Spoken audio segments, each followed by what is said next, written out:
Channel 6 delivered right to your inbox with the latest headlines from South Carolina, Georgia, and the entire CSRA. Sign up for newsletters today at WJBF.com, sponsored by Alpha Insurance. The Live 5 for 6 Skyview Network, sponsored by Terry Lambert Hyundai. We have isolated showers and storms around the CSRA, but overall our chance of severe weather for the rest of today is going down, and the temperatures are also going down starting tomorrow. I will have all those details coming up.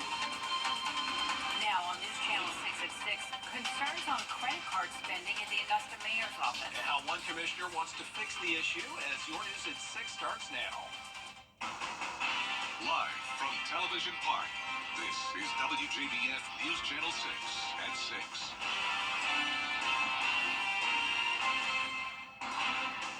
Good evening, everybody. I'm Brad Means. And I'm Jenny Montgomery. Thank you for joining us.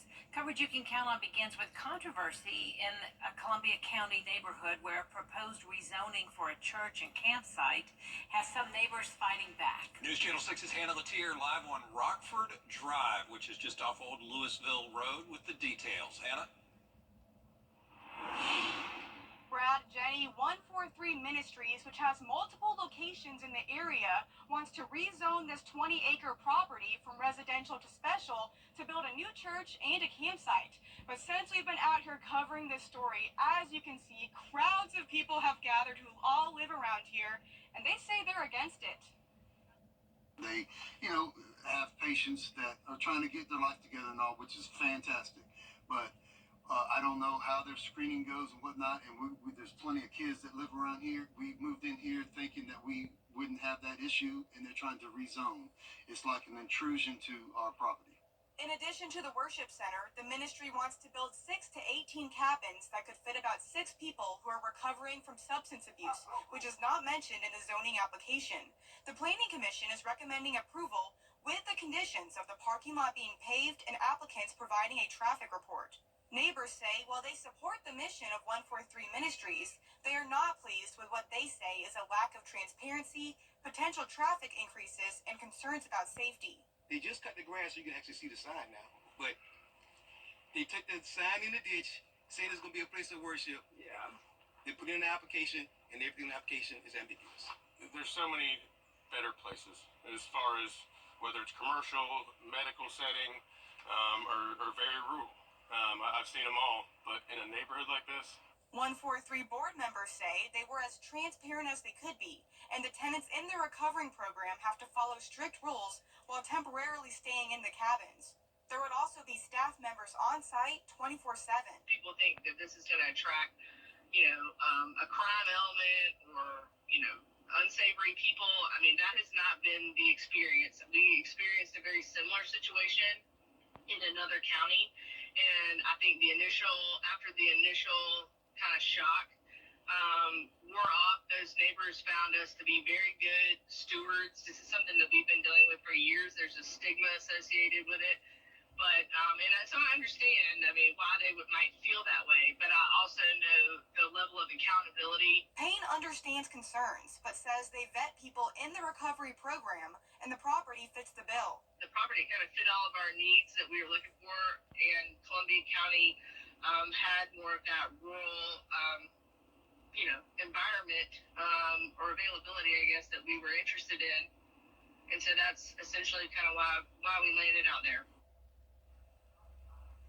Now, the proposal will go to the Board of Commissioners on August 20th, and we'll have more information about the request at WJBF.com.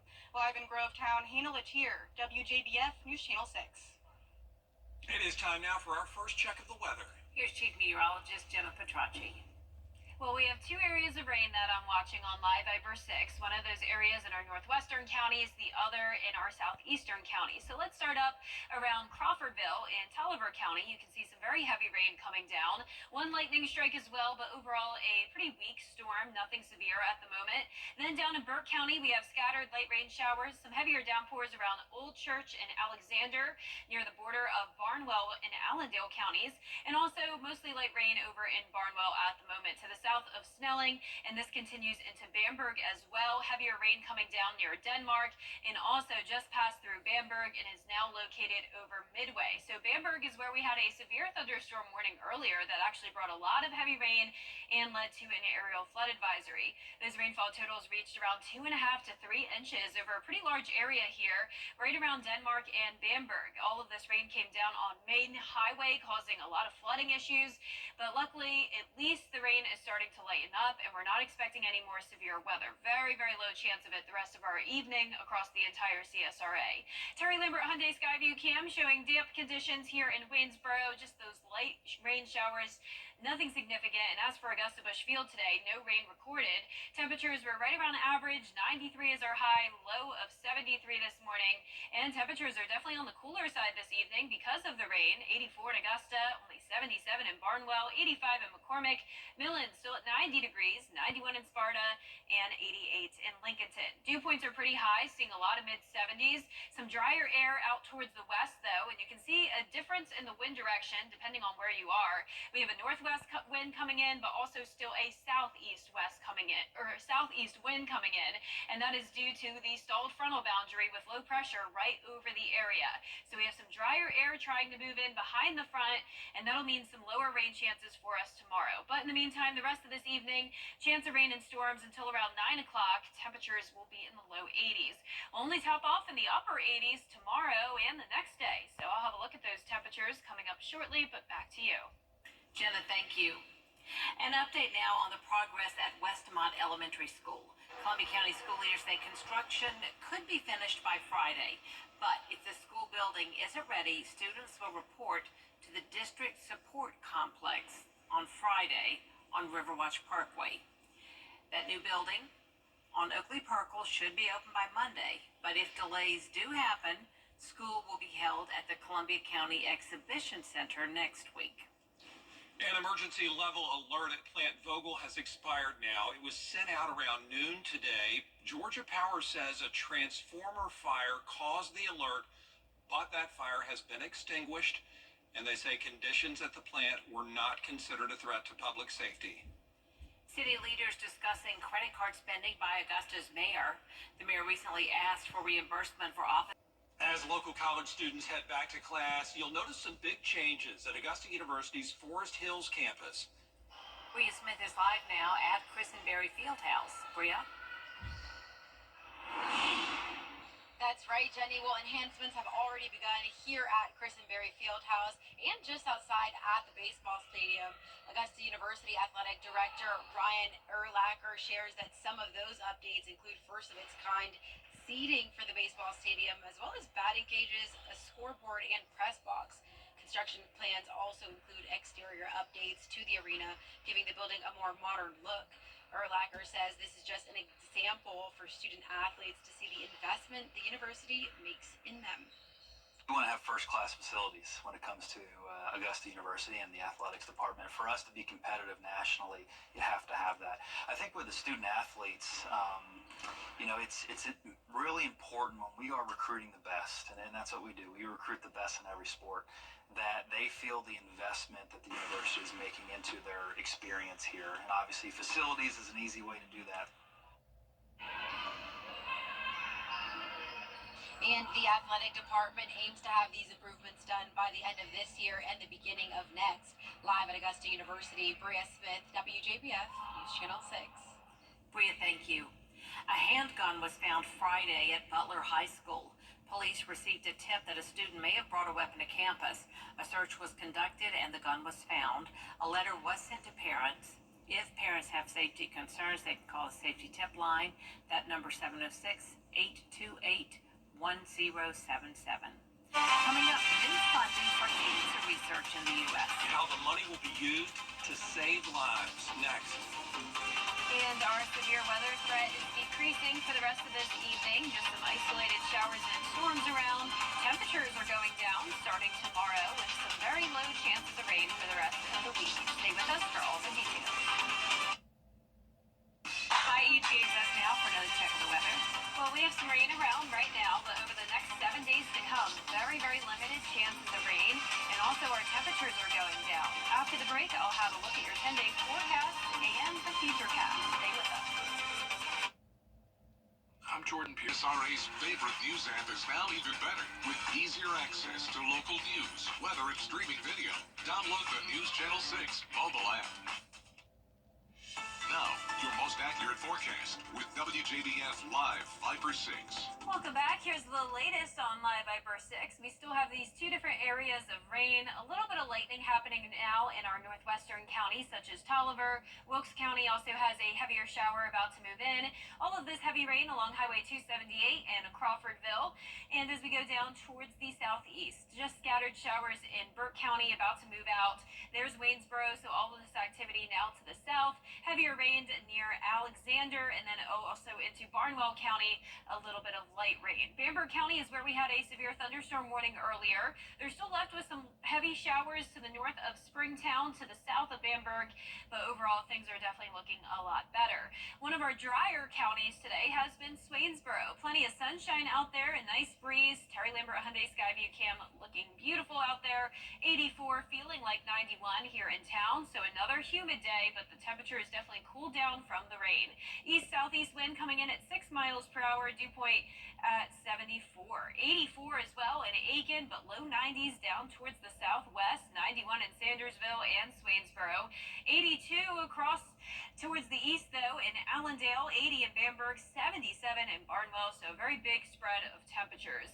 We also have a big spread in the wind direction. We have a lot of different conditions going on depending on where you are, and it's all due to this stalled frontal boundary across the area with low pressure. More rain across the South Carolina coastline, but for us, we have very low chances of rain the rest of this evening. You can see some drier air moving in behind that frontal boundary, so that means rain chances will be pretty low for our Wednesday. Starting out the day dry, partly cloudy in the low 70s, climbing only to the upper 80s, and possibly a stray shower or two in the afternoon.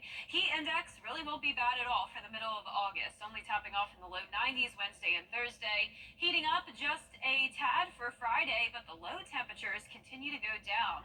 So actually get a little bit of a taste of fall, you could say, for the start of football season. 67 for Friday morning, 69 for Saturday morning. Our severe weather outlook showing just a marginal risk for parts of Barnwell, Allendale, and Bamberg for the rest of your Tuesday evening, but overall that severe weather threat is definitely diminishing. You can see some isolated showers and storms still possible at the 7 o'clock hour tonight. By 10 o'clock that moves down towards the south. Very spotty activity, not a washout, and then more patchy fog development early on Wednesday morning. Then notice in the afternoon possibly a couple of showers with the heating of the day, but you can overall see the clouds start to break apart, and we will see a pretty good amount of sunshine over the next couple of days to come. The front will move down towards the south of us. We'll have high pressure building overhead, and that means we will have some pretty nice days to look forward to for the rest of the week. Great for any outdoor plans. Won't be too hot, and we definitely won't have a lot of rain or storm activity to worry about. Also, don't have to worry about the tropics. We have Ernesto, but it will not be impacting us. There is a tropical storm warning in effect for Puerto Rico. Winds are at 60 miles per hour within this storm, and it will be strengthening as it moves over the open Atlantic, possibly up to 110-mile-per-hour winds by Friday, headed right over Bermuda by this weekend, and then staying out to sea, not impacting the United States. Our lows tonight will be in the low 70s, and our highs tomorrow will be in the upper 80s, well below our average of 93. And for your 10-day forecast, you can see those rain chances go down to below 20% Thursday and Friday, mostly sunny, beautiful days.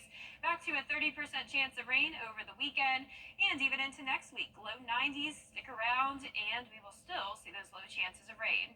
Now, congratulations to today's umbrella winner. That is Dorothy Bledsoe from Midville. Congratulations, Dorothy. You can pick up your umbrella here at the station and sign up to win yours on WJBF.com. All right, thank you, Jenna.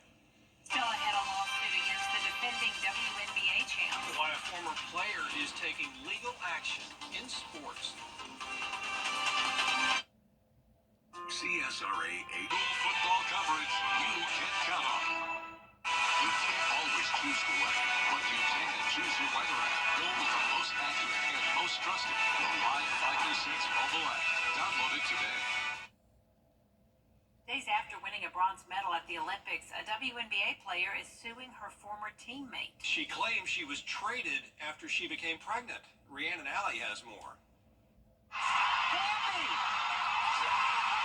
This morning, three-time All-Star De'Erica Hamby is suing the WNBA and the Las Vegas Aces for discrimination. In a federal lawsuit, Hamby says back in 2022, to entice her to re-sign with the team, the Aces offered her housing and tuition for her daughter's private school.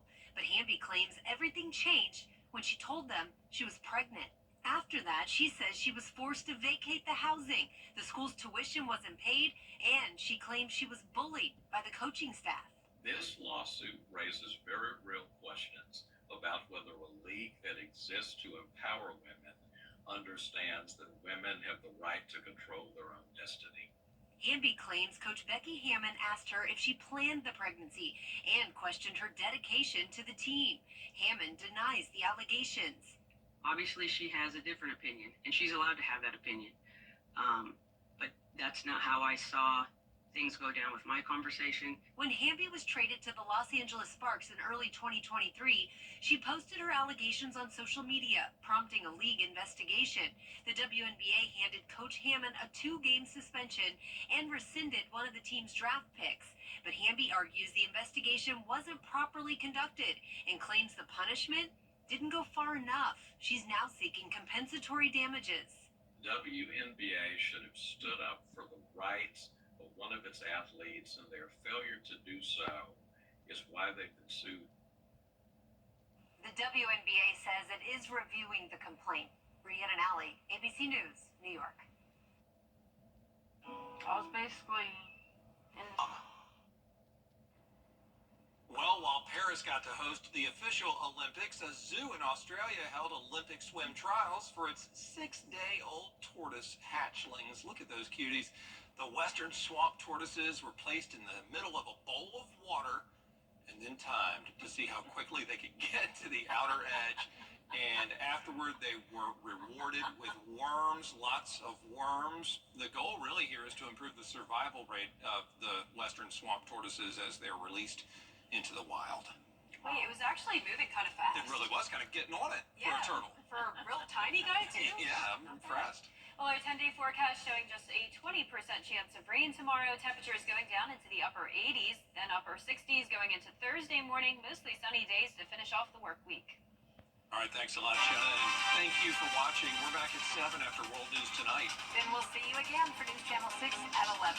Have a great evening, everyone. Good night.